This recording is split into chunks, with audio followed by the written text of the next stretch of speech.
오늘 말씀을 좀 나누기 전에 우리 금집사님 기도하시는데 앉아서 기도하는데 하나님께서 함께 말씀을 전하기 전에 공유했으면 하는 마음을 주셨어요. 어떤 거냐면 여러분 우리가 이 일용할 양식을 먹는 것을 참 귀하게 여겨야 될 줄로 믿습니다. 왜냐하면 우리의 신앙은 항상 이 능력을 쫓아가기에 바빠요. 어떤 뜨거움, 어떤 현상을 쫓아가기에 바쁜데 그러나 정말 우리의 신앙을 생명력 있게 만들고 우리의 신앙을 힘있게 하는 것은요 다른 것이 아니라 일용할 양식입니다.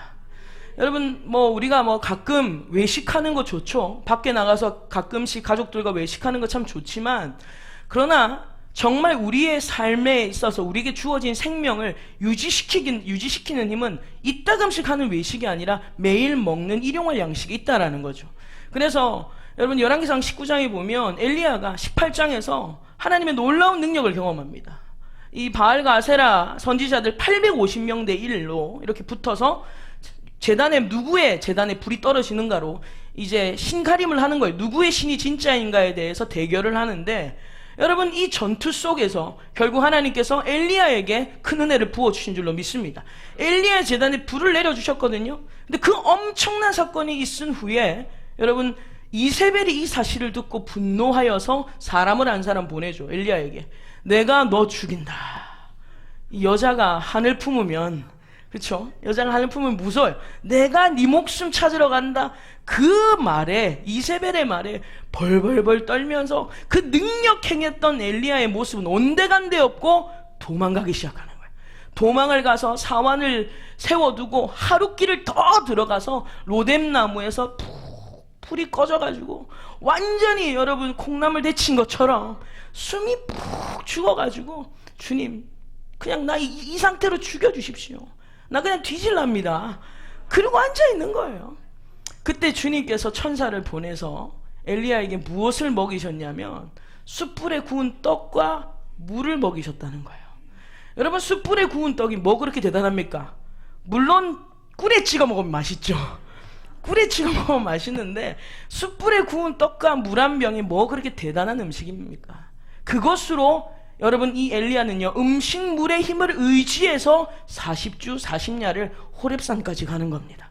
이 호렙산은 하나님을 대면했던 모세가 하나님과 독대했던 시내산과 같은 산인데 호렙산에 당도하여 하나님의 세미한 음성을 듣는 은혜가 임했다라는 거예요. 오늘 저와 여러분 우리의 신앙의 힘은요 능력에 있지 않고 생명력에 있는데 그 생명력은 어디서 오냐면 일용할 양식에서 온다는 거예요. 매주 듣는 말씀, 매일 듣는 말씀 우리는 지겹습니다. 여러분 매일 밥 먹는 거 지겨우세요? 아니시죠? 밥도 늘 맛있게 드시듯이 여러분 매일 먹는 밥이 지겨울 수 있지만 그러나 여러분 그것이 우리를 살리는 것이고 우리로 하여금 생명력을 가지게 하는 거기 때문에 매주 듣는 말씀, 매주 듣는 로마서, 매주 듣는 여러분 주일 말씀들이 우리에게는 때로는 지겹게 때로는 되게 지루하게 들릴지 몰라도 여러분 엘리야를 일으켰던 것은요 다른 게 아니라 일용할 양식이었다라는 거예요. 스페셜한 음식이 아니었어요. 주님이 15첩 반상을 해놓고 엘리야야 먹어라, 먹고 힘내라, 오늘은 갈비찜이다 그러지 않으셨다는 거예요. 그냥 매일 먹는 떡과 물로 그를 일으켰다는 거예요. 여러분 베드로도 마찬가지입니다. 베드로가 예수님이 죽으셨을 때 시리에 빠지고 절망에 빠져서 여러분 베드로가 완전히 또 풀이 죽었어요. 다시 그물을 던지면서 내 인생 별거 없네, 3년 쫓아다녔더니 그 스승은 죽어버렸네 하면서 여러분 그냥 그물을 던지면서 시리에 빠져 있을 때 주님이 또 찾아오셨는데 그 갈릴리 바닷가에서 주님이 준비하신 조반은 숯불에 구운 고기였어요. 여러분 성경에도 숯불이 많아요. 고기도 숯불고기가 맛있잖아요. 이 불에 구운 이 예수님께서 숯불에 생선을 구우시고 조반을 차리고 베드로에게 먹이시며 그에게 힘을 주시는 겁니다. 오늘 일용할 양식에 힘이 있는 줄로 믿습니다. 그러나 여러분 이 숯불이 뭘 말하겠습니까? 불은 성령이거든요. 하나님의 말씀을 들을 때 여러분 성령의 힘으로 성령의 은혜로 깨닫는 은혜가 있기를 주님의 이름으로 축원합니다. 오늘 말씀도 여러분 이것이 우리에게 일용할 양식이 되어서 우리의 신앙을 생명력 있게 유지시켜 나가는 그러한 은혜의 말씀이 되시기를 주님의 이름으로 축원합니다. 오늘 계속해서 로마서 10장의 말씀을 나누겠습니다. 오늘 본문 4절의 말씀을 같이 다시 한번 읽겠습니다. 그리스도는 모든 믿는 자에게 의를 이루기 위하여 율법의 마침이 되심이라. 아멘. 오늘 본문 4절에서 그리스도는 모든 믿는 자에게 의를 이루기 위하여 율법의 마침이 된다라는 이 말씀은요, 우리에게 두 가지 중복의 의미를 주고 있습니다. 첫째는 이 4절의 말씀 속에는 예수님이 이 땅에 오신 이유가 적혀 있어요. 그리고 동시에 여러분, 사람들이 예수님을 영접하지 않는 이유도 기록이 되어 있습니다. 이 4절 한 구절 이런 중복된 말씀이 있다라는 거죠. 자, 먼저 예수님이 이 땅에 오신 이유가 뭐냐면 모든 믿는 자에게 의를 이루기 위하여 율법의 마침이 되기 위하여 예수님이 이 땅에 오셨다라는 거예요. 이것이 예수님이 이 땅에 오신 이유요. 두 번째로, 사람들이 예수님을 영접하지 않는 이유가 뭐냐면, 여러분, 우리가 예수님을 영접하고 예수님을 믿는 것은 그분이 우리가 이룰 수 없는 율법의 의를 이루시고 마침이 되셨기 때문인데, 우리가 사람들이 예수님을 영접하지 않는 이유는 예수님의 이루신 의가 아니라 우리의 의로 충분하다고 생각하기 때문입니다. 그래서 사람들이 예수님을 영접하지 않는 이유는 우리의 의로 충분하다라고 생각을 하는 거죠. 오늘 본문 4절에서 구원을 무엇이라고 정의하고 있냐면 한 글자로 의라고 정의를 합니다. 구원은 의다. 다시 말하면 우리가 구원을 받았다라고 할 때에 그 말은 우리가 의롭게 되었다라는 뜻이죠. 우리가 구원을 받았다라는 것은 결국 의롭게 되었다는 것과 동의어입니다. 그래서 고린도후서의 말씀을 같이 한번 찾아보겠습니다. 고린도후서 5장 21절의 말씀, 신약 성경 291페이지입니다. 291페이지 고린도후서 5장 21절의 말씀 한 절 같이 읽겠습니다. 하나님이 죄를 알지도 못하신 이를 우리를 대신하여 죄로 삼으신 것은 우리로 하여금 그의 안에서 하나님의 의가 되게 하려 하심이라. 아멘. 죄를 알지도 못하신 분 누굽니까? 예수님입니다. 이분을 우리를 대신해서 죄로 삼으신 이유가 우리의 죄와 그분의 의를 맞바꾸신 거예요. 예수 그리스도로 말미암아 우리를 하나님의 의가 되게 하신다라는 거예요. 그래서 여러분, 우리가 의롭게 되는 방법은 오직 예수 그리스도를 믿음으로 가능한 겁니다. 우리가 구원을 받을 수 있는 건 예수님을 믿음으로 가능하다. 그러면 오늘 본문에서 우리가 믿는 예수, 우리가 예수를 믿음으로 의롭게 되는데 그 예수님이 누구냐면 그 예수님은 율법의 마침이 되신다라는 거예요. 그러니까 결국 여러분, 이 율법이라는 건 의를 요구합니다. 율법은 의를 요구하는데 예수님께서 율법을 완성하셨기 때문에 우리는 율법을 완성하신 예수님을 믿음으로 구원을 얻는 거예요.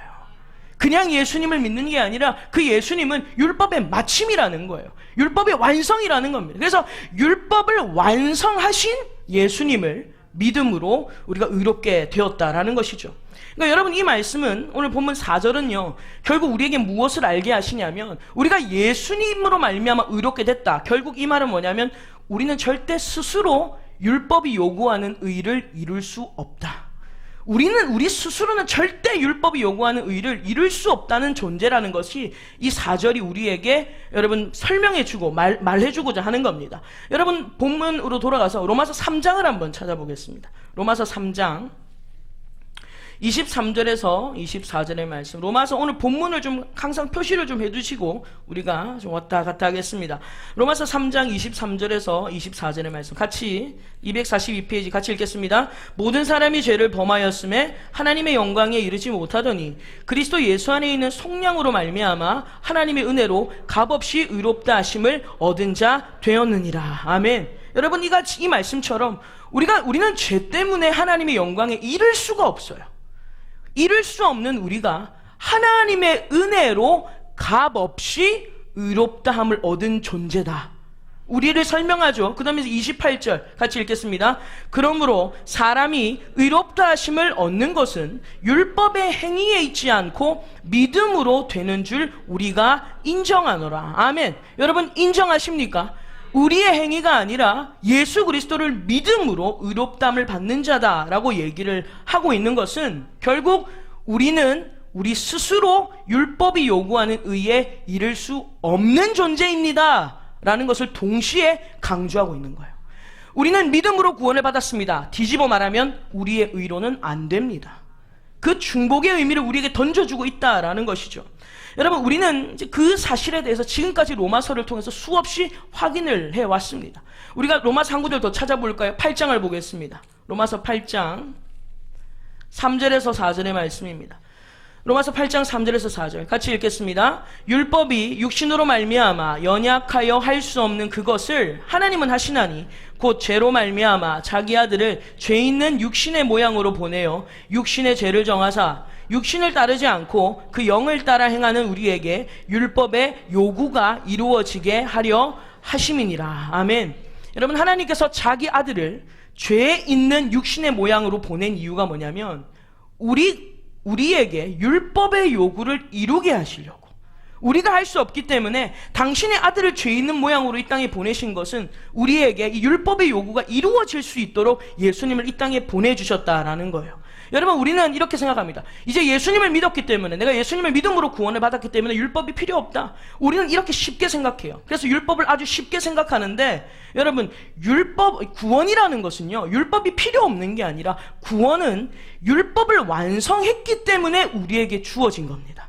필요가 없는 게 아니라 그 율법을 완성했기 때문에 우리에게 주어진 것이 구원이다라는 겁니다. 그래서 우리가 이 율법을 함부로 생각하면 안 돼요. 그런데 그 율법을 누가 이루셨는가 하면, 여러분, 방금 우리가 읽었죠. 우리는 연약해서 할 수 없죠. 우리는 연약해서 할 수 없어서 누가 했냐면, 우리가 할 수 없기 때문에 하나님께서 예수님을 이 땅에 보내신 겁니다.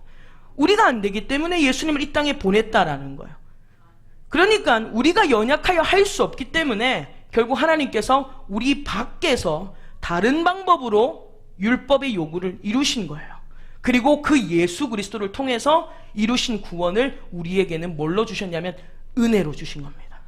우리에게는 은혜로 주셨다라는 거예요. 그런데 여러분, 우리는 사실 은혜로 주셨다, 주님이 구원을 은혜로 주셨다, 선물로 주셨다, 이렇게 거저 주셨다 하니까 이 구원이 굉장히 값싸게 느껴지는 겁니다. 그리고 구원의 가치가 아주 여러분 떨어지는 것처럼 느껴요. 그래서 우리는 구원에 대해서 감사하는 마음, 구원에 대한 감격의 마음을 가지기보다 우리는 주님 앞에 따지기 바쁩니다. 주님, 왜 이 사람은 구원해지고 왜 저 사람은 구원하지 않습니까? 아니면 혹은 주님께서 그냥 거저 구원해 주셨으니까, 거저 죄에서 건져 주셨으니까 또 죄 지으면 또 거저 건져 주시겠지. 우리 이렇게 안일하게 생각하며 살아갈 때가 너무나도 많다라는 거예요.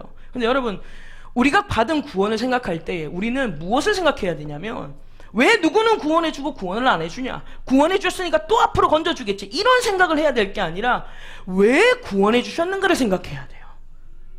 주님이 우리를 구원해주셨다, 왜 구원해주셨을까를 우리는 생각해야 된다라는 거예요. 우리를 왜 죄 가운데 두지 않으시고 왜 우리를 꺼내주셨는지를 생각해야 된다라는 거예요. 여러분, 주님께서 우리를 죄에서 건져내주신 이유는 바로 이겁니다. 우리가 더 이상 우리로 하여금 죄의 노예가 되지 말고 너희가 하나님의 자녀의 신분으로 자녀답게 살으라고 우리를 죄에서 꺼내주신 거예요. 더 이상 애굽에 있지 말고, 애굽에 종살이 하지 말고 이제는 하나님의 약속의 자녀로 살아라. 그래서 주님께서 그들을 출애굽시킨 거지.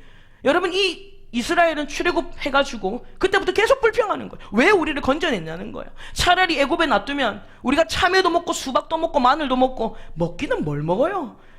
종살이 하면서 누가 그걸 먹어요? 이리 말도 못할 일이 힘겨운 고역 속에 있었음에도 여러분, 사람은요 참 이게 어리석어서 지나가고 나면 기억이 미화될 때가 많아요. 원수였잖아요 예전에. 근데 기억이 좀 이렇게 잊어버리면서 미화되면서 뭐 괜찮았다, 뭐 이렇게 기억이 잘못되는 이런 경우가 많이 있죠. 그러니까 이스라엘 백성들이 이 기억이 미화돼가지고 그렇게 고생하고 불평할 때는 언제고, 지나고 나서는 애굽 때가 좋았다 이런 소리 하고 있는 거예요. 여러분, 그것이 바로 우리의 모습이다라는 거예요. 주님이 건져주신 이유는 이제 너희가 죄의 종으로 살지 말고 하나님의 자녀답게 살아라. 주님께서 그 마음으로 우리를 구원해 주셨어요. 그런데 우리는 그 구원의 은혜에 대한 감사, 감격, 사실 이것보다는 자신의 행위로 돌아갈 때가 많아요. 다시 나의 의, 나의 열심, 나의 수고, 나의 의로 돌아갈 때가 많습니다. 여러분, 다시 본문으로 돌아가 볼까요? 5절에서 8절입니다. 5절에서 8절, 10장 5절에서 8절 같이 읽습니다. 모세가 기록하되 율법으로 말미암는 의를 행하는 사람은 그 의로 살리라 하였거니와 믿음으로 말미암는 의는 이같이 말하되 내 마음에 누가 하늘에 올라가겠느냐 하지 말라 하니 올라가겠느냐 하면 그리스도를 모셔 내리려는 것이요 혹은 누가 무저갱에 내려가겠느냐 하지 말라 하니 내려가겠느냐 함은 그리스도를 죽은 자 가운데서 모셔 올리려는 것이라. 그러면 무엇을 말하느냐? 말씀이 내게 가까워 내 입에 있으며 내 마음에 있다 하였으니 곧 우리가 전파하는 믿음의 말씀이라. 아멘. 여러분, 지금 바울이 뭐라고 말하냐면 지금 모세의 기록을 가지고 지금 얘기를 하는 겁니다. 바울이 이 말씀이 언제 기록된 말씀이냐면 모세가 이제 이스라엘 백성들이 가나안 입성을 앞둔 가운데 모세의 마지막 유언의 말씀을 지금 바울이 가져다가 인용을 하는 건데 이 말씀의 출처가 어디냐면 신명기입니다. 우리가 말씀을 찾아보죠. 신명기 30장입니다. 신명기 30장 11절에서 14절의 말씀을 보겠습니다. 신명기 30장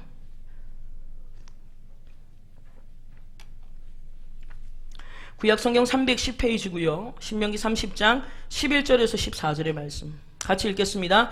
내가 오늘 내게 명령한 이 명령은 내게 어려운 것도 아니요 먼 것도 아니라 하늘에 있는 것이 아니니 내가 이르기를 누가 우리를 위하여 하늘에 올라가 그의 명령을 우리에게로 가지고 와서 우리에게 들려 행하게 하려 할 것이 아니요 이것이 바다 밖에 있는 것이 아니니 내가 이르기를 누가 우리를 위하여 바다를 건너가서 그의 명령을 우리에게로 가지고 와서 우리에게 들려 행하게 하려 할 것도 아니라 오직 그 말씀이 내게 매우 가까워서 내 입에 있으며 내 마음에 있은즉 내가 이를 행할 수 있느니라. 아멘.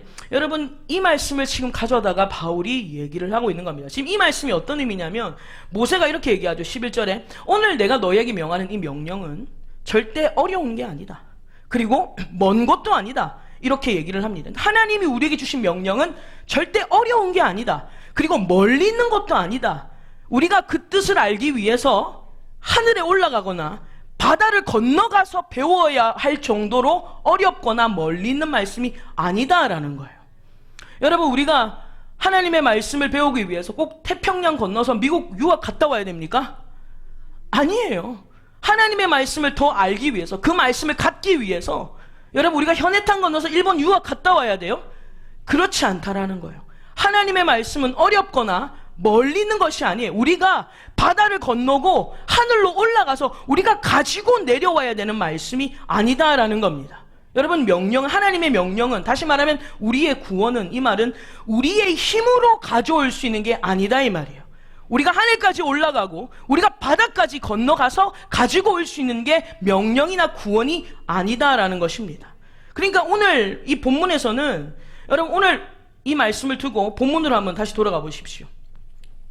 로마서 10장에 보면요, 이렇게 표현을 하고 있어요. 자, 6절 7절 같이 읽겠습니다. 믿음으로 말미암는 의는 이같이 말하되 내 마음에 누가 하늘에 올라가겠느냐 하지 말라 하니 올라가겠느냐 함은 그리스도를 모셔 내리려는 것이요 혹은 누가 무저갱에 내려가겠느냐 하지 말라 하니 내려가겠느냐 함은 그리스도를 죽은 자 가운데서 모셔 올리려는 것이라. 아멘. 여러분, 이 말씀에 보면요, 오늘 본문은 이렇게 얘기를 하고 있는 거예요. 우리가 하늘로 올라간다고 해서 그리스도를 모셔 내려올 수 있다? 없다는 거예요. 그리고 우리가 바다로, 다시 말하면 무저갱으로 내려간다고 해서 그리스도를 모셔다가 올라올 수 없다라는 거예요. 그 말은 우리가 그리스도를 우리 힘으로 행위로는 얻어낼 수 없다는 거예요. 우리가 하늘로 우리 힘으로 올라간들, 우리가 바다로 내려간들, 무저갱으로 내려간들, 우리가 우리 힘으로는 그리스도를 모셔올 수 없다. 이 말은 어디까지나 행위로 구원받을 수 없다는 거예요. 그런데 지금 이 유대인들은 어디까지나 무엇으로 구원받으려고 해요? 행위로 구원을 받아. 너희가 바다를 건너려고 하고 너희 힘으로 하늘로 올라가서 그리스도를 모셔 내려오려고 하는데 행위로는 구원을 얻을 수 없다 라는 것을 지금 여러분, 이 바울이 모세의 말씀을 들어다가 우리에게 얘기를 해주고 있는 겁니다. 그래서 신명기 30장 14절, 그리고 우리가 방금 읽었던 이 본문 8절에 같은 말씀이 나오는데, 자, 본문 8절로 읽겠습니다. 같이 읽습니다. 그러면 무엇을 말하느냐? 말씀이 내게 가까워 내 입에 있으며 마음에 있다 하였으니 곧 우리가 전파하는 믿음의 말씀이라. 아멘. 이 말씀에 대해서 조금 뒤에 더 자세하게 말씀을 드리겠지만, 어쨌든 여러분, 지금 바울이 얘기하고자 하는 것은 뭐냐면 하나님의 말씀은 멀리 있는 거나 어려운 것이 아니라 그 말씀은 가까이 있다. 그 말씀은 네 마음에 있다. 이 말씀이 무슨 말씀이냐면 우리가 전파하는 믿음의 말씀이다라는 거예요. 그러니까 결국 구원은 무엇으로 얻는 것이다? 믿음으로 얻어요. 그래서 9절 보세요. 9절 같이 읽겠습니다. 내가 만일 내 입으로 예수를 주로 시인하며 또 하나님께서 그를 죽은 자 가운데서 살리신 것을 내 마음에 믿으면 구원을 받으리라. 아멘. 그러니까 구원은 행위로 얻어지는 것이 아니라 하나님이 보내신 예수 그리스도가 우리의 죄를 담당하기 위해서 십자가에서 죽으시고 부활하신 것, 이것을 믿음으로 얻게 되는 것이다. 이것을 지금 바울이 다시 한 번 더 얘기를 하고 있는 거예요. 여러분, 우리는 절대 우리의 힘으로 구원의 도를 깨달을 수가 없어요. 여러분들이 바다를 건넌들, 제가 뭐 미국을 갔다 왔다고 해서 여러분 뭐 구원의 진리가 더 깨달아지고 여기서는 안 깨달아지고 절대 그렇지 않습니다. 덕계 공기가 더 좋아요. 덕계 공기가 평산도 얼마나 좋은 곳입니까?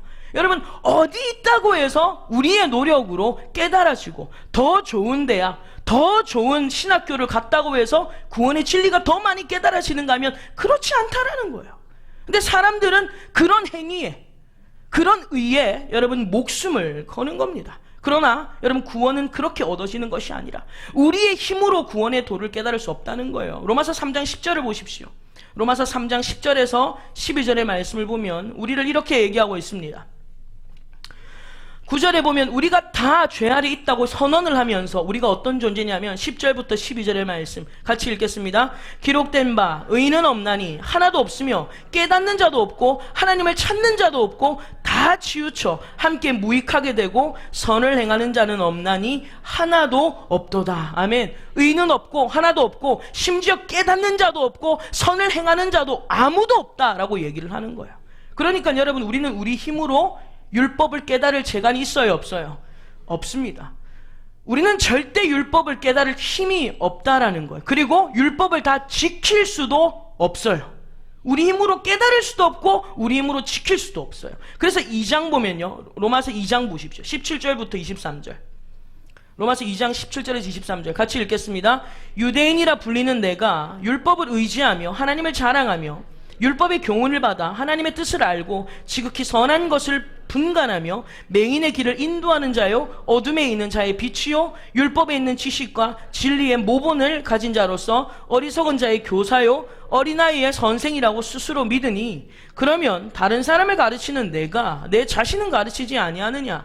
도둑질하지 말라 선포하는 내가 도둑질하느냐? 가늠하지 말라 말하는 내가 가늠하느냐? 우상을 가증히 여기는 내가 신전 물건을 도둑질하느냐? 율법을 자랑하는 내가 율법을 범함으로 하나님을 욕되게 하느냐? 아멘. 지금 성경이 무엇을 고발합니까? 이 유대인들을 향해서 너희는 율법을 안다고 하면서 율법을 행하지 않는다 라는 것을 드러내고 고발하고 지적하고 있어요. 여러분, 율법을 아는 것과 행하는 것은 엄연히 다른 겁니다. 말씀을 아는 것과 행하는 것은 완전히 다른 거예요. 그런데 바울은 유대인들을 향해서 무엇을 드러내고 있는가 하면 그들은 누구보다도 율법을 많이 안다, 율법을 잘 안다라고 하는 자들이지만 그들이 아는 것을 그들이 행하는 것이라고 착각하고 있다는 거예요. 그것을 고발하고 있는 거예요. 너희가 알기는 잘하는데, 박사처럼 알기는 잘 알아. 그런데 행하지 않는다라는 거예요. 행하지 않는, 그것을 고발하며 드러내고 있는 거예요. 그런데 그때 누가 오셨냐면 예수님이 오신 겁니다. 그 유대인들에게 예수님이 오셨어요. 하지만 그들은 예수님을 영접해요, 안 해요? 안 하죠. 이유가 뭐예요? 자신들이 율법을 행하고 있다고 착각했기 때문이에요. 우리는 율법을 행하고 있다 스스로 착각했기 때문에 예수님을 영접할 이유가 없는 겁니다. 여러분, 하나님께서 예수님을 왜 보냈겠어요? 심심해서 보냈겠어요? 그냥 보냈겠어요? 아무 계획 없이 보냈겠어요? 이 땅에서는 아무도 율법을 지킬 자가 없구나, 주님이 판단하셨기 때문에 하나님께서 예수님을 이 땅에 보내셨습니다. 그들은 아무도 율법을 지킬 수 없음을 주님이 아셨던 거예요. 그래서 예수님을 이 땅에 보내셨어요. 여러분, 우리는 어떻습니까? 오늘 저와 여러분들은 어때요?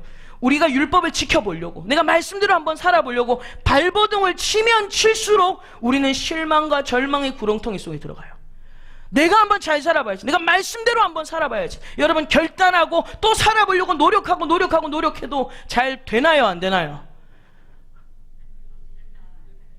이게 뭐 안 되는 정도가 아니에요.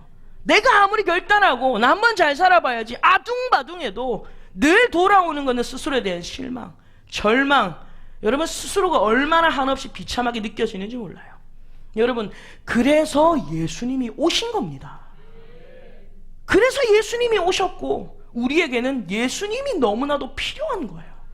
우리가 아무리 노력해도 우리가 아무리 발버둥 쳐도 안 되는 걸 하나님이 아세요. 그래서 예수님을 보내신 겁니다. 하지만 여러분 이 사실을 자신의 행위로 구원을 얻고자 하는 자들에게는요 복음이 될 수 없는 거예요. 이 시간 주님의 말씀이 저와 여러분들에게 기쁜 소식이 되시는 분은요 나는 예수님밖에 답이 없다 깨달았기 때문이에요. 내가 한번 노력해봐야지, 내가 한번 잘해봐야지 막 결단하고 노력하고 아직까지 거기에 매여있는 사람들은 아직 자각하지 못한 겁니다. 여러분 그래서 믿음으로 구원을 받는다는 것은 어떤 의미냐면, 내가 믿음으로 구원을 받는다는 것은 내가 이제부터 예수를 믿기로 내가 선택해야지, 이제부터 내가 예수를 한번 잘 믿어봐야 되겠다. 여러분 이게 믿음이 아니라 나는 아무리 해도 이 율법이 요구하는 의를 충족시키기 위해서 내가 아무리 발버둥 쳐도 나는 불가능한 존재다. 그리고 나는 율법 앞에서는 무기력하고 무능한 존재이다. 나는 죄인이다. 여러분 이것을 확인하면서 그 사실을 인정하는 때에, 인정하는 자는요 그때부터 믿음으로 살게 되는 거예요. 내 힘이 아니라 예수 그리스도를 믿음으로 살게 되는 겁니다.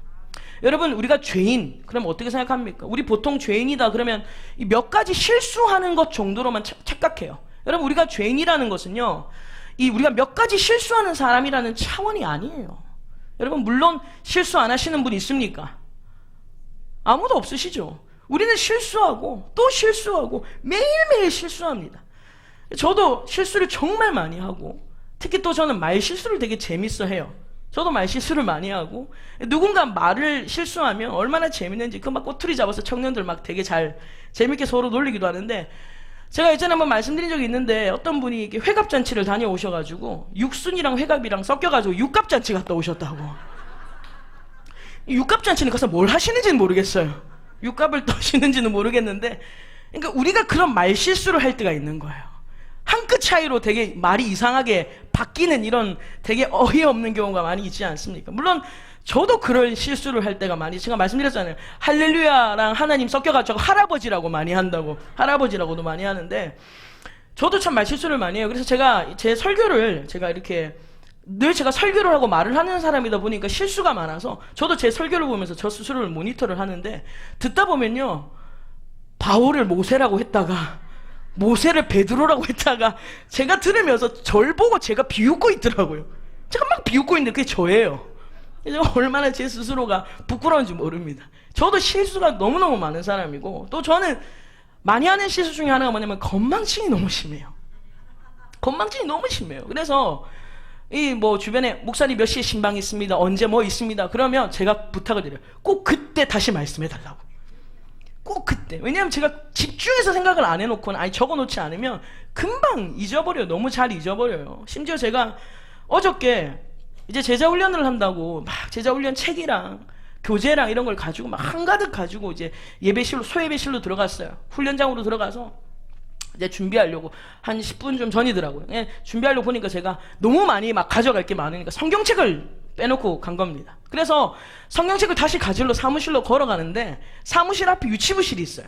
유치부실에서 막 깔깔깔 웃는 소리가 들리는 겁니다. 그래서 이 귀가 또 그쪽으로 가는 거죠. 그래서 들어가 봤더니 우리 몇 명의 지체들이 재미있는 게임을 하고 있어요. 재미있는 귀 하나 잡고 그림 맞추면서 땡땡땡 하는 게임을 하고 있는데 너무 재밌어 보이는 거예요. 그래서 내가 시계를 보니까 10분이 괜찮더라고요. 내가 한 게임만 하고 갈게. 한 게임만. 그래서 가서 열심히 한 게임을 했어요. 집중해서. 근데 졌습니다.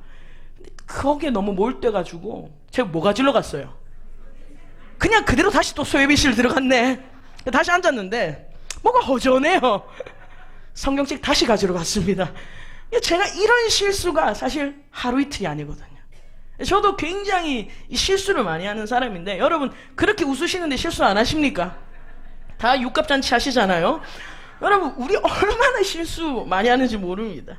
제가 우리 청년들 그리고 우리 교회에서도 종종 부르는 찬양 중에 주는 완전합니다라는 찬양이 있죠. 이 가사가 이렇습니다. 주여 우린 연약합니다. 우린 오늘을 힘겨워합니다. 주 뜻 이루며 살기엔 부족합니다. 우린 연약합니다. 그리고 2절에 이런 가사가 있습니다. 주여 우린 넘어집니다. 오늘 하루 또 실수합니다. 주의 긍휼을 구하는 죄인입니다. 우린 주만 바라봅니다. 여러분, 우리는 매일 실수하고 또 실수해요. 근데 사실 우리는 몇 가지 실수만 하는 자로 끝나는 게 아니라 이 찬양의 가사처럼 우리는 주의 긍휼을 구하는 죄인이라는 거예요. 그냥 미스테이크 하는 사람이 아니에요. 그냥 실수하는 사람이 아니라 우리는 주의 긍휼이 없으면 살 수 없는 죄인이라는 것을 기억해야 된다는 거예요. 그래서 우리가 언제 예수님을 진짜 영접하게 되냐면, 언제 예수님을 정말 영접하게 되냐면, 우리가 항상 힘겨워하고 우리 힘으로는 율법을 도저히 지킬 수 없는 나는 무기력한 존재예요. 나는 무능한 존재라는 것을 인정할 때에 예수님을 영접하게 되는 거예요. 도대체 내 안에서는 힘이 없으니까, 도대체 내 안에서는 방법이 없으니까 그제서야 예수님을 영접하고 주님 앞에 가게 된다는 거예요. 그러나 나는 이 정도면 괜찮다. 내가 이 정도 신앙생활하면 괜찮고, 그래도 내가 저 사람보다는 그래도 그렇게 죄질이 나쁜 죄는 짓지 않으니까 그래도 나는 나름 괜찮다라고 생각을 가지고서는요, 절대 하나님 앞에 나아올 수 없습니다. 예수를 믿는 가장 중요한 이유가 뭡니까? 여러분, 예수를 믿으시는 이유가 그저 내 형편이 나아지고 우리가 먹고 사는 살림이 나아지기 위해서가 아니라, 예수를 믿는 가장 중요한 이유는 우리는 예수 그리스도가 아니면 답이 없는 인생임을 자각했기 때문이에요. 내가 예수님이 아니면 내 인생에 답이 없어. 나는 예수님이 아니면 내 인생이 의미도 없고 답도 없고 어떻게 살아가야 될 방향을 찾지 못했다라는 것을 자각했다라는 거예요. 여러분, 우리는 예수님을 붙잡지 않으면 살 소망이 없어요. 우리가 예수님이 아니면 나라는 존재는 아무것도 아니라는 것을 여러분, 우리가 너무나도 잘 아는 사람은 예수님을 붙잡는 줄로 믿습니다. 오늘 이 저녁에 하나님 앞에 나와 주님의 말씀을 듣는 저와 여러분들이 오늘 이 자리에 나온 의미가 예수님을 붙잡기 위해서, 내가 말씀 붙잡지 않고는, 내가 주님 붙잡지 않고는 내 인생에 답이 없다, 내 인생에 돌팔구가 없다. 여러분, 이것을 깨닫는 자는 오늘 이 밤에 주님의 은혜가 임할 줄로 믿습니다. 여러분, 우리가 구원을 얻는 것은 우리의 잘남이 아니에요. 우리의 노력이 아닙니다. 반대로 우리의 무능력함 때문이고 우리의 무기력함 때문입니다. 우리의 무능력, 무력 때문에 우리는 예수님을 믿는 것이지, 우리가 예수 믿고 어떻게 잘 돼서 우리가 한번 어떻게 영광을 돌려보자, 그렇지 않다라는 거예요. 여러분, 아까 전에 우리가 읽었던 본문의 말씀에 보면 우리가 하늘로 올라가서 바다로 내려가서 구원을 얻는 게 아니다, 우리의 의로 노력으로 구원을 얻는 것이 아니라 그 말씀이 내게 가까웠다 그랬어요. 그 말씀이 내게 가까워서 내 입과 내 마음에 있다. 이 말은 무슨 말이냐면, 구원은 하나님이 나 같은 죄인을 먼저 찾아오셨다는 거예요. 우리가 찾아간 게 아니에요. 우리가 구원을 얻으려고 우리가 하늘에 사다리를 놓고 올라가고 우리가 가려고 했던 것이 아니라 주님이 먼저 찾아오셨다라는 겁니다. 그래서 찾아오셔서 우리의 마음을 가까이서 두드리고 있는 거예요. 여러분, 요한계시록 3장에 보면 20절에 이런 말씀이 있죠. 주님께서 내가 문 밖에서 문을 두드린다, 이런 말씀이 있습니다. 여러분, 그런데 이 말씀에 관련된 그림이 하나 있거든요. 성화 아십니까? 이렇게 예수님께서 문 밖에서 문을 두드리시는 이런 그림이 있어요. 근데 그 그림의 공통점이 뭐냐면 문에 문고리가 없습니다.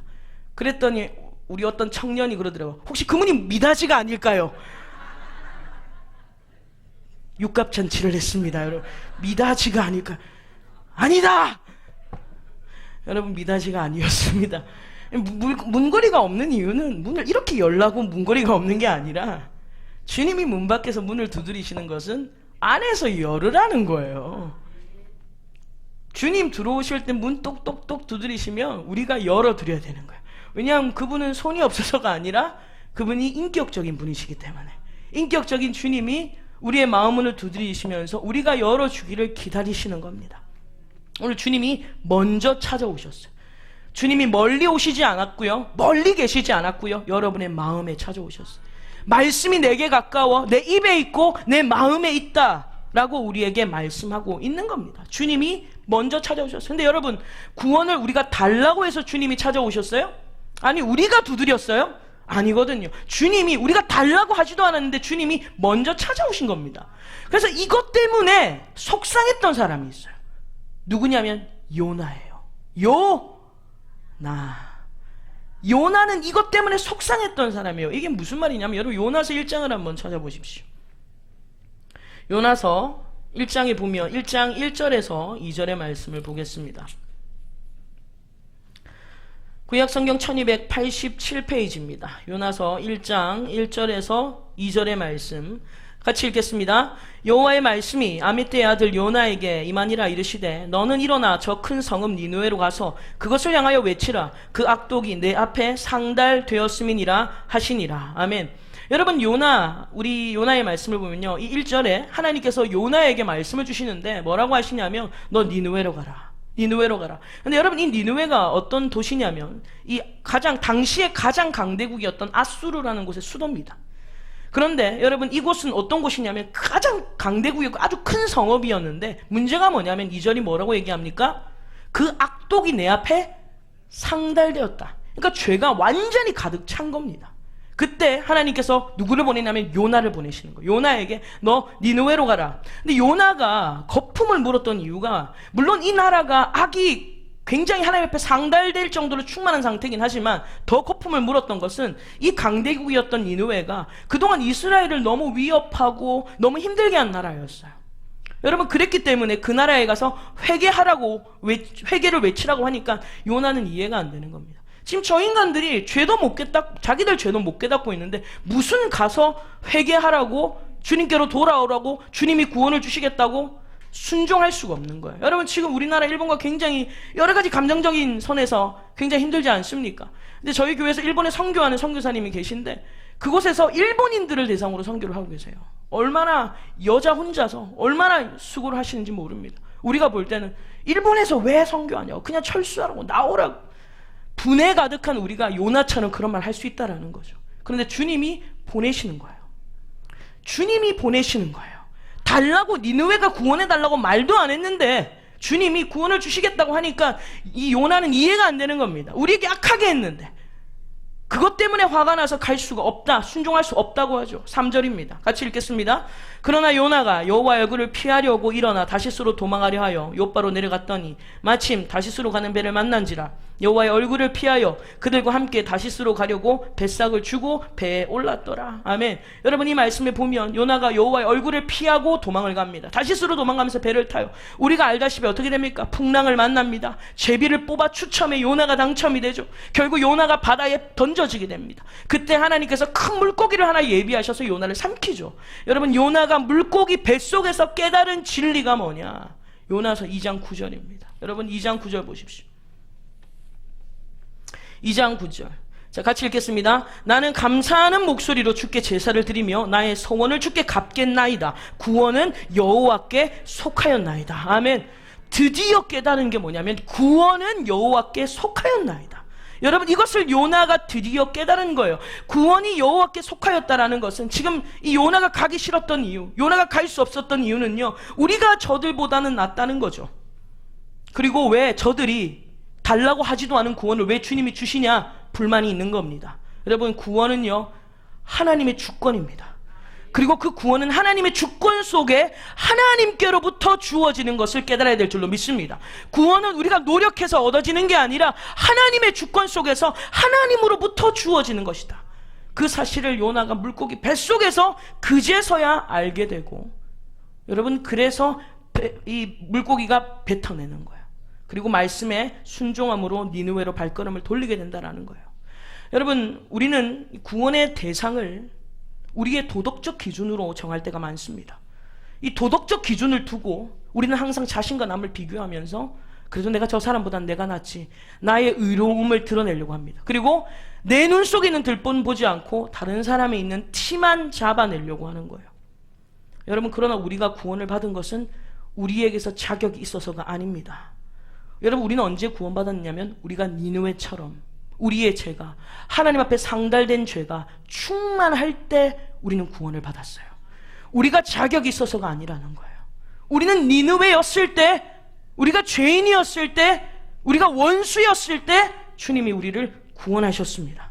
그런데 우리가 그 사실을 가슴 깊이 자각하지 못하기 때문에 자꾸 타인과 나를 비교하는 거예요.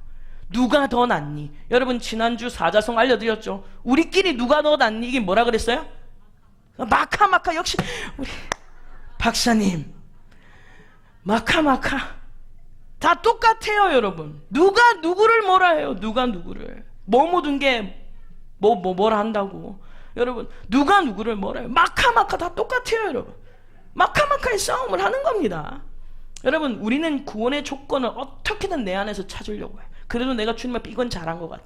그래도 내가 이거는 좀 열심히 잘한 것 같아. 어떻게든 나한테서 찾아보려고 애를 쓰는데 우리에게는 없습니다. 여러분들이 아무리 여러분 안에서 선한 것을 찾으려고 해도 우리에게는 없어요.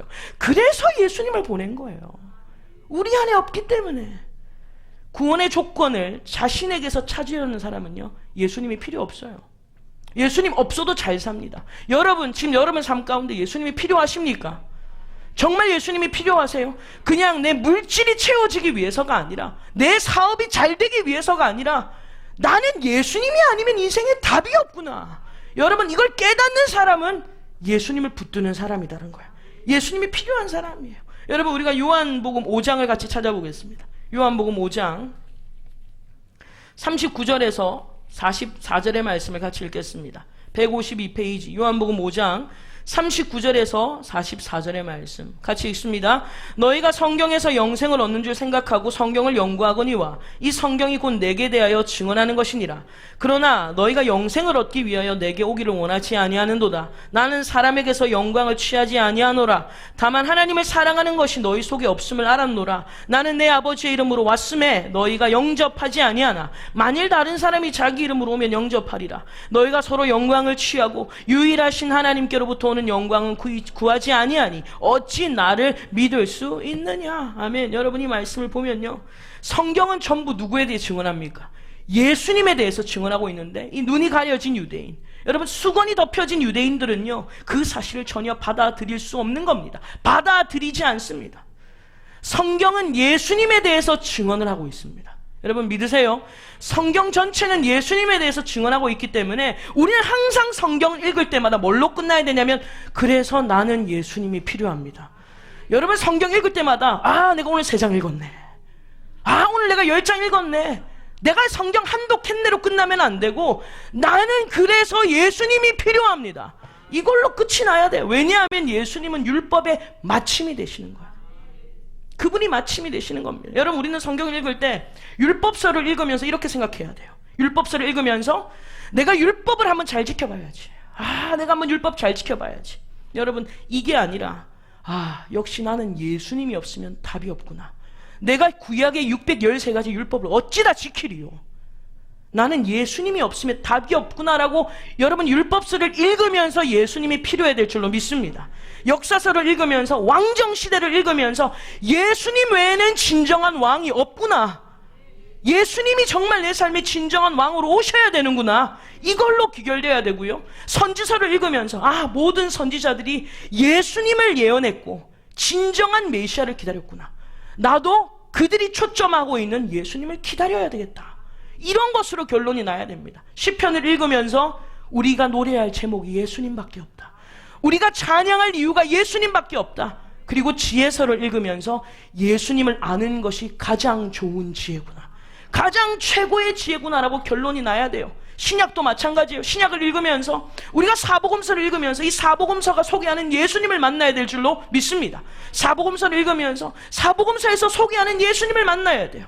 그리고 뒤에 서신서들을 통해서 정말 예수님 때문에 우리가 어떤 삶을 살아야 되는지, 그것을 발견하는 것이 성경을 읽는 우리의 자세라는 거예요. 그리고 마지막으로 성경을 덮으면서 요한계시록 22장 21절이 뭐라고 끝납니까? 주 예수의 은혜가 모든 자에게 있을지어다. 아멘. 예수 그리스도로 끝나는 거예요. 여러분 예수님은 율법의 마침이요, 우리의 인생의 마침이 되셔야 됩니다. 나 같은 죄인에게는 저와 여러분, 나 같은 죄인에게는요, 예수님 말고는 답이 없어요. 우리에게서 아무리 조건을 찾아도 없습니다.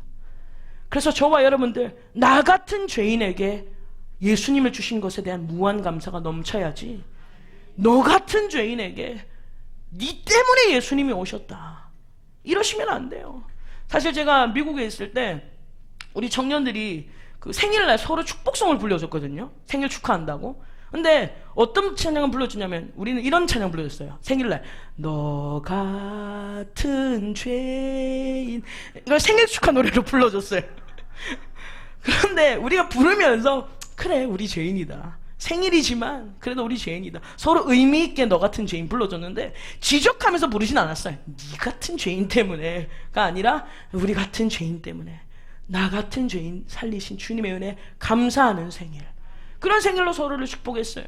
오늘 저와 여러분들 그렇다고 갑자기 가족 모아놓고 그렇게 하시진 않아도 되는데 한 가지 분명히 깨달으세요. 여러분, 다른 거 자랑하지 말고 예수님만 자랑하십시오. 예수님 때문에 우리가 살아간다는 것을 기억하고 우리의 인생의 마침이 예수님 되시기를 주님의 이름으로 축원합니다. 우리 주님께 한번 영광의 박수 올려드리겠습니다. 할렐루야. 우리 함께 찬양하시겠습니다. 오늘 세상에서 방황할 때 우리 찬양의 가사를 생각하시